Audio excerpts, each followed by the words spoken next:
My name is Carolyn Dawson. I'm 72 years old, and I've always believed that if you put love out into the world, you get love back. Well, that was until today.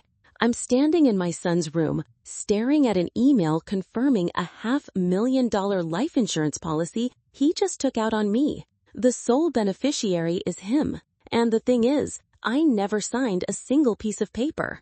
Right next to it, his search history tab is still open, showing the words, "Fatal slipping accidents in bathrooms for the elderly." I suddenly realized that his nagging for me to sign the house over to him wasn't just about greed. It was a perfect plan to get everything, and I was the final obstacle to be removed. But I wasn't about to let that happen. Stick around, and I'll tell you just how their story ends.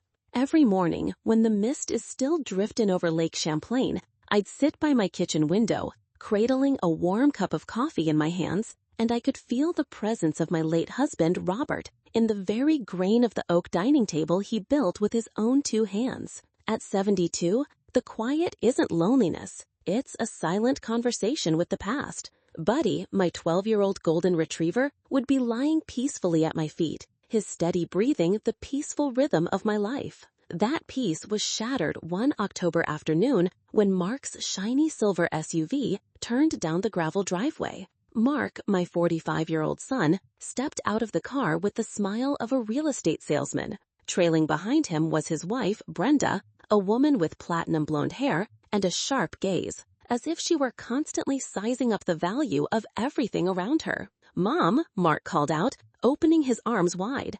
I hugged him, but it felt a little stiff. His expensive cologne was too strong for the fresh Vermont air. Brenda just gave me a quick peck on the cheek, her lips pursed as if she were afraid of smudging her lipstick. "Oh, my mother," Brenda said, her voice sweet as honey, but her eyes were scanning the living room.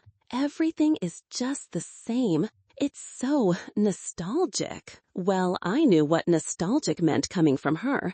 Outdated. She ran a finger over Robert's walnut bookshelf and then discreetly wiped her hand with a tissue. They moved in, telling me Mark's business was restructuring and they wanted to be close by to take care of Mom.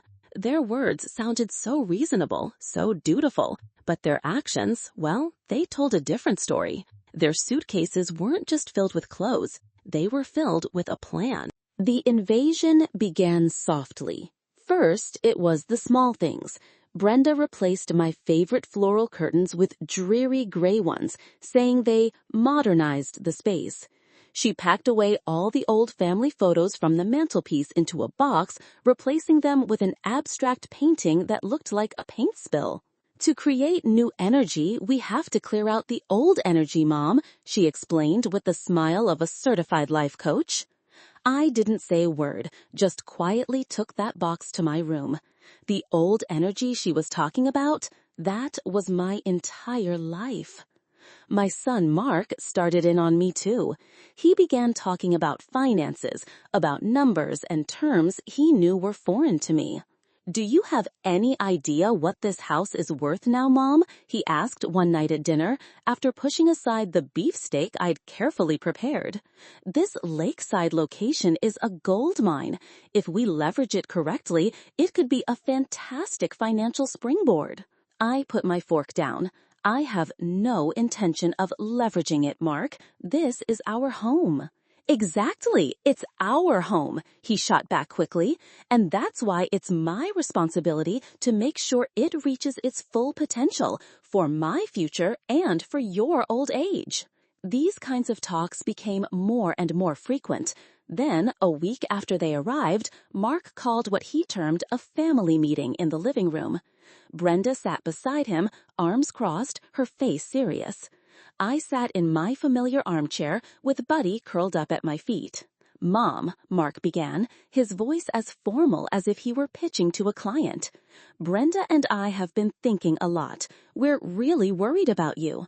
You've worked hard your whole life. It's time for you to rest, to not have to worry about bills, taxes, or the upkeep on this big house." I stayed silent, waiting.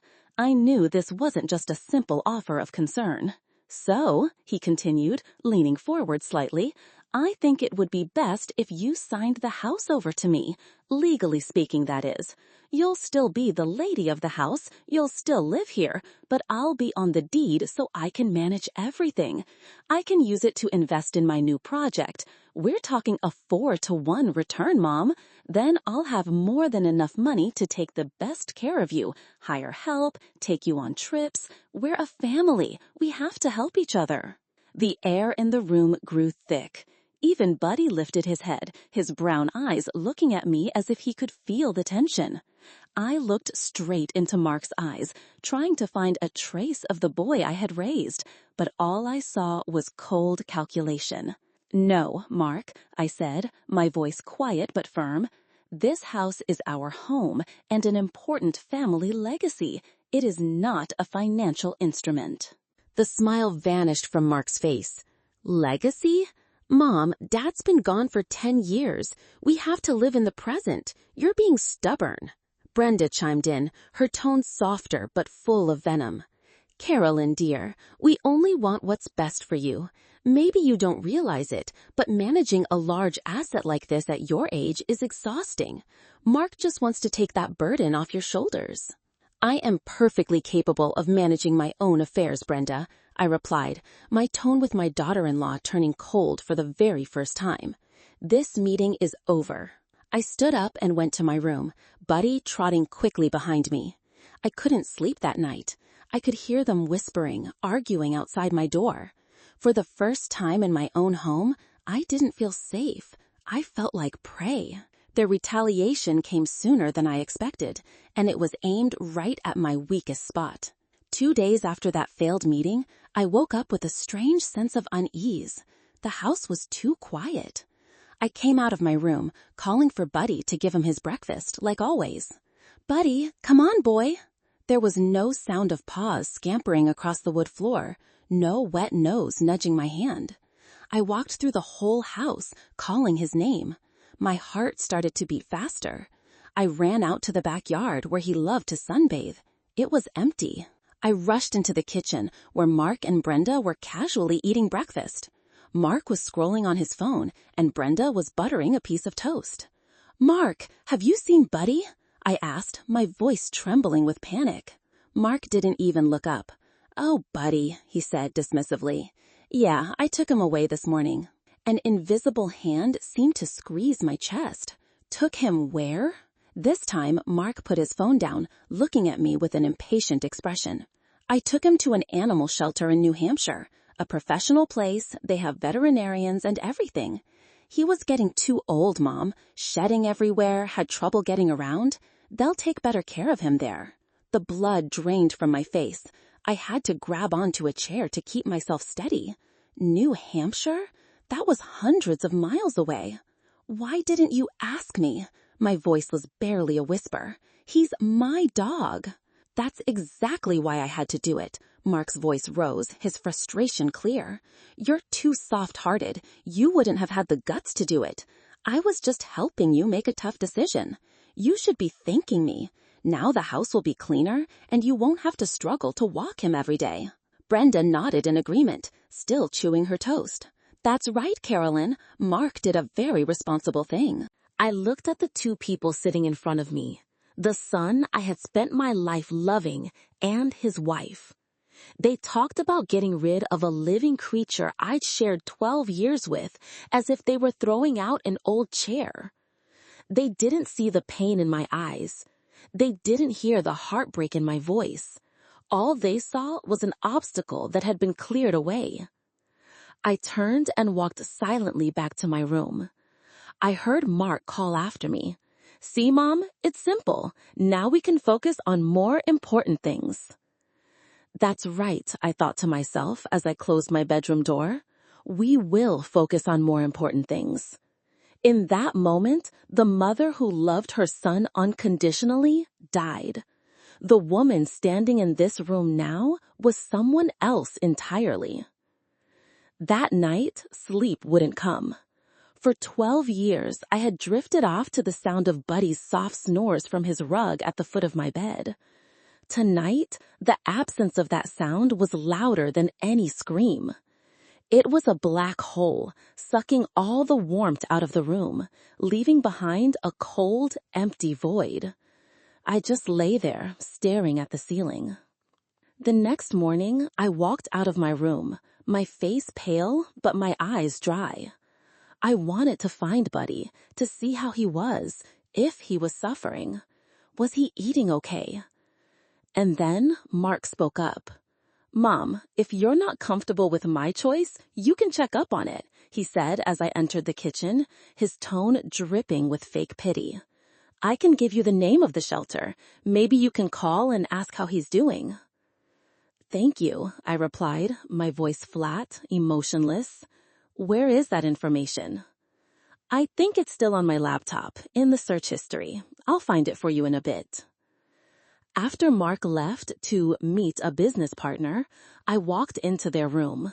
The air was thick with Brenda's perfume and Mark's ambition. His laptop was on the desk, still open. I sat down, my hand trembling slightly as I touched the trackpad. I opened the web browser. And then I saw it. The search history wasn't just the name of an animal shelter. It was a roadmap to their dark souls. The first line, Vermont Elder Financial Abuse Laws, Loopholes. My heart clenched. The second line, fastest life insurance payout for seniors. The breath froze in my lungs.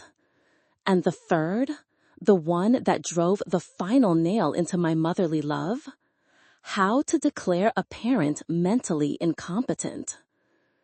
Then my eyes drifted to a third tab, an email still open in Mark's inbox. The subject line made my blood turn to ice in my veins. Confirmation, life insurance policy application for Carolyn Dawson approved. My hand was shaking, but some unseen force made me click on that email. The details appeared, as clear and cruel as a death sentence. Policy amount, $500,000. Sole beneficiary, Mark Dawson. Policy effective date, 3 days ago. 3 days ago. The very day he took Buddy away. I leaned back in the chair, feeling as if I'd been sucker punched. They weren't just planning. They had already acted. They had put a price tag on my life. $500,000. That's what I was worth to the son I had devoted my life to loving. I sat there, frozen. All the scattered pieces now fit together into one monstrous picture. Them moving in, demanding the house. Getting rid of Buddy wasn't just an act of cruelty. It was the first step in their plan. To remove all my attachments, all my joy, to push me into isolation and depression. Then they would find a way to prove I was no longer competent, seize control of my assets, and finally, perhaps wait for or create a tragic accident to collect the insurance money. They saw me as an investment, and they were looking for a way to cash out. I took a picture of the screen with my phone. Then I calmly stood up, walked out of the room, and went to the old landline phone in the living room. I dialed a familiar number, one I hadn't called in years. A voice answered on the other end. Gable Law Offices. "Please put me through to Mr. Gable," I said, my voice surprisingly steady. "Tell him Carolyn, Robert Dawson's wife, is calling." Gable's office was on Main Street, an old brick building with large windows overlooking the town square. It had a dignified, solid feel, a world away from the slick, fake world of Mark and Brenda. The smell of old wood and paper hung in the air. Gable, at 75, looked the same as ever, just with more silver in his hair and deeper lines around his eyes. He had been Robert's best friend. "Carolyn," he said, his voice deep and warm as he shook my hand. "It's been too long. You look well." "That's just on the outside, Gable," I replied, sitting in the leather chair across from his desk. I told him everything, from the moment they moved in, the demands, and the story of Buddy.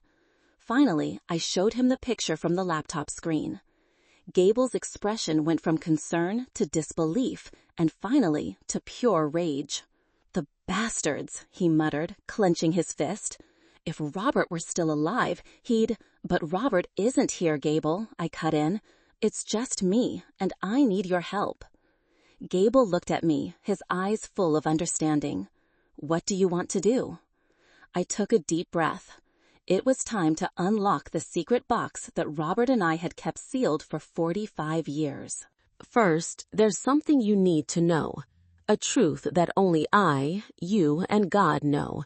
Mark, he's not my biological son. Gable was stunned. He just stared at me, speechless. I told him the story from long ago, about how Robert, before we were married, had a brief affair, about how the other woman came back after the birth, placed the newborn baby in Robert's arms, and then disappeared forever. I told him about the pain of a woman betrayed on the eve of her wedding, and about a decision that was even bigger than that pain. I could have left, I said, my voice hoarse with emotion. But I loved Robert, and I looked at that baby. He was innocent. I thought my love could fix anything. I thought if I loved him with my whole heart, he would become my son, truly my son. I spent my whole life trying to prove it. Tears finally began to stream down my cheeks, the first and only tears I would allow myself to shed. And I was wrong. I created a monster. Someone who always believed he was entitled to everything without ever having to give anything back. Gable was quiet for a long moment, letting me get it all out. Then he stood up, walked to the window, and looked out. "All right, Carolyn," he said, turning back with a voice full of resolve. "You gave him love. He threw it back in your face. I think it's time we put a stop to this." And so he and I laid out a plan. A week later, I called Mark and Brenda into the living room. My face was weary, my shoulders slumped. I looked every bit the defeated old mother. "I've thought it over," I began, my voice frail. "You were right. I'm too old to worry about these things. I agree to sign over the assets." Mark and Brenda's eyes lit up, a flash of victory they couldn't quite hide. Mark exclaimed, rushing to take my hands. "This is the best decision. I promise I won't let you down." The next day, Mr. Gable arrived with a thick stack of documents. He gravely explained the trust, how the assets would be managed, and how Mark would be the beneficiary. Mark and Brenda sat there, nodding eagerly, pretending to understand, but really just waiting for the moment I picked up the pen. Finally, Gable handed the pen to me. "Are you sure, Carolyn?" he asked, giving me a meaningful look. I nodded. My hand trembled as I took the pen. Inside, I was as calm as the surface of the lake. I signed my name on page after page. Then it was Mark's turn. He signed quickly, his signature a self-satisfied scrawl. When it was all done, Gable gathered the papers. "Congratulations to the family," he said professionally. "All the paperwork should be finalized in a few weeks." After Gable left, Mark threw his arms around me. "Thank you, Mom. You're the best mother in the world." Brenda was beaming. "From now on, you just rest easy. We'll take care of everything." I just nodded, offering a weak smile. They had no idea that buried in the legal jargon they had just signed, a single clause was perfectly placed. "The entirety of this trust's assets and benefits shall be transferred to my one and only beloved biological son." The moment my pen left the last page, I could feel a subtle shift in the air of the house. Mark and Brenda were no longer children trying to persuade their mother.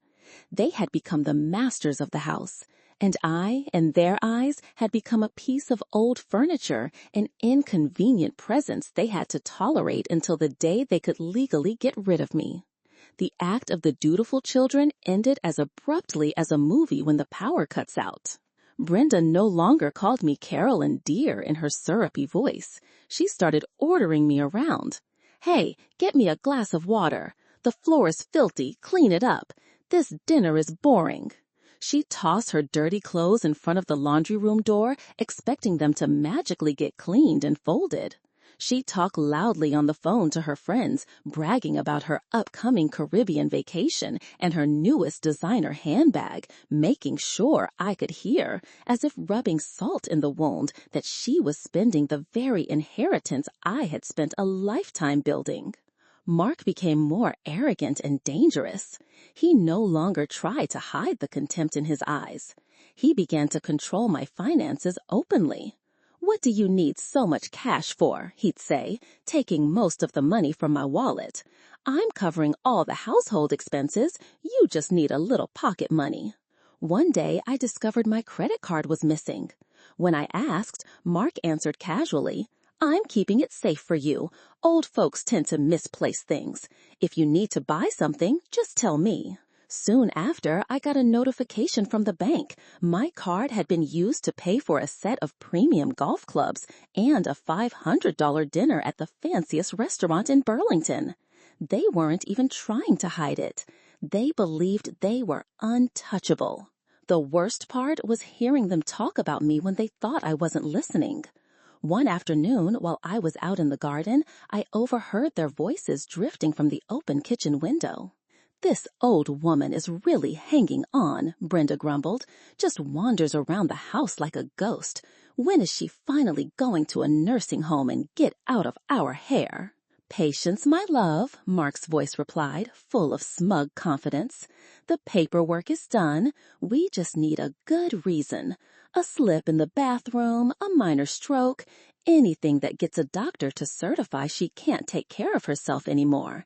Then it's all ours, plus the insurance money."